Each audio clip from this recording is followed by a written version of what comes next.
Yo, send one LSD, TMB, MTA, most talked about. You already know the deal.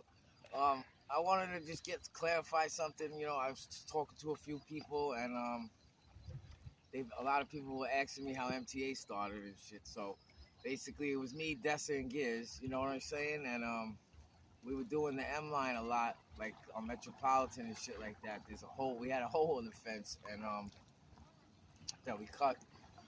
Yeah, we cut a hole in the fence and shit with clippers and stuff like that. So we used to do the Metropolitan side on both sides. We had holes on both sides actually, and we started doing the clean trains like 90, 91.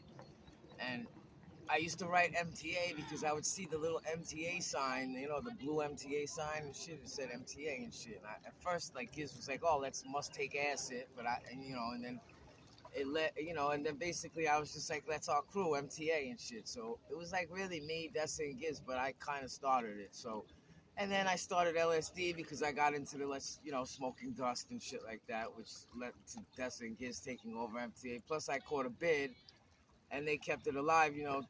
Giz, VE, and SN was doing their thing, and Catch went this way, and then A1s, and all the whole lineup of us. But basically, Dessa and Giz kept MTA because everyone thinks it's Dessa's crew. Everybody thinks it's Giz. It's really Giz. It's because me and Dessa were like doing our own thing, and I had LSD.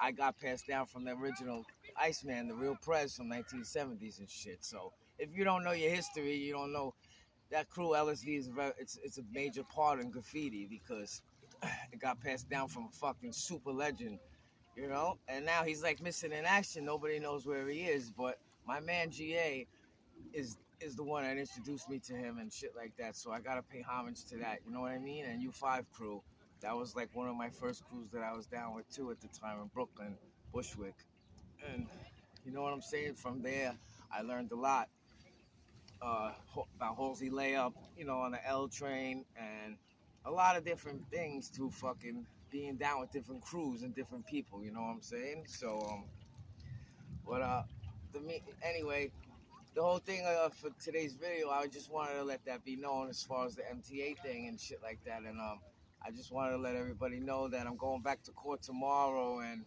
I'm very humbled by a lot of the things that a lot of the DMs I've been getting, a lot of people buying the shirts and the other shirt, and that really humbled me and made me realize that after getting off of drugs, being in their rehab and shit like that. Well, I'm going back into rehab tomorrow after court, but I'm saying, because of court, I'm mandated. But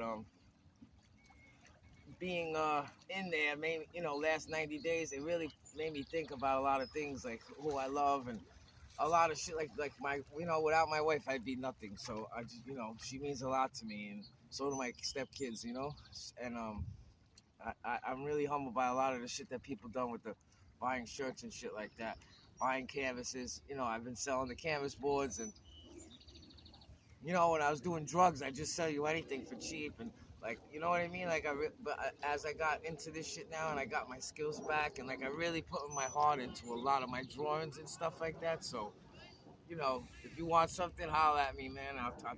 I have 100%. I put my heart into it and shit like that. And I know the people that buy them, that actually have them in your house, it means something to you. So I learned that. Like I learned a lot of different things about myself and about other people by being in rehab, man. And that shit really made me think about a lot of shit. Drugs fucked me up bad. Like smoking that dust shit. I didn't know a lot of that was delusional. I started problems with people that if I would have just talked to them, it would have never happened. It was just stupidity and shit. So I just wanted to say that, and with that, most talked about, and I'm out.